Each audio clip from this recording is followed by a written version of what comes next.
অযাচিত কৃপায়।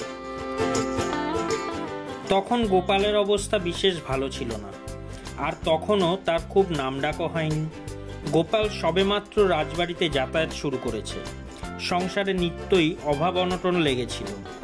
এমন সময় গোপালের গুরুদেব একদিন এসে উপস্থিত হলেন।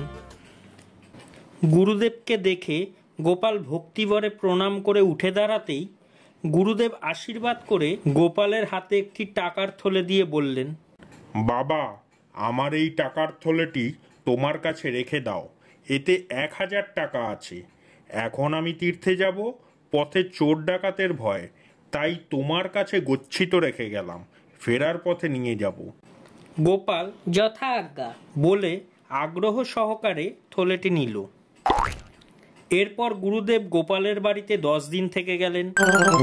গোপাল গুরুদেবকে রোজ ভালো ভালো রাজসিক খাবার খাওয়াতে লাগলো। গুরুদেব বেশ মনের আনন্দেই দিন কাটাতে লাগলেন।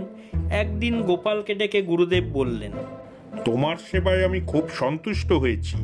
আমার অনেক বড়লোক শিষ্য আছে, কিন্তু তারাও কেউ তোমার মতো গুরু সেবা করতে পারেনি। তোমার অবস্থা তত ভালো নয়, তবু তুমি আমার সেবায় ত্রুটি করছো না। গুরুদেবের কথা শুনে গোপাল হাত জোর করে বললেন, সবই আপনার কৃপায় প্রভু। তা না হলে আমার মতো একজন দিনহীনের সাধ্য কি যে আপনার সেবা করি। দেখতে দেখতে 10 দিন কেটে গেল। গুরুদেব যেন আর নড়তেই চান না।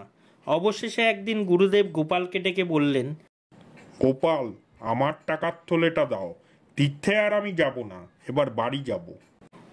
গোপাল যথা আজ্ঞা প্রভু বলে টাকার থলেটি এনে গুরুদেবের হাতে দিল। টাকার থলি নিয়ে গুরুদেব গুনে দেখলেন তাতে 1000 টাকার বদলে মাত্র 500 টাকা আছে।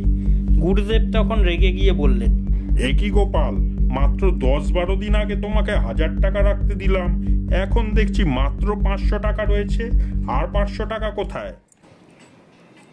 গোপাল খুব বিনীতভাবে বললে, আমি তো আগেই বলেছি সবই আপনার কৃপায় প্রভু। তা না হলে আমার সাধ্য কি যে আপনার সেবা করি। আপনার অর্থ আপনার সেবাতেই লাগিয়েছি। আমি আপনার প্রসাদ পেয়েছি মাত্র। গোপালের কথায় গুরুদেব তো অবাক।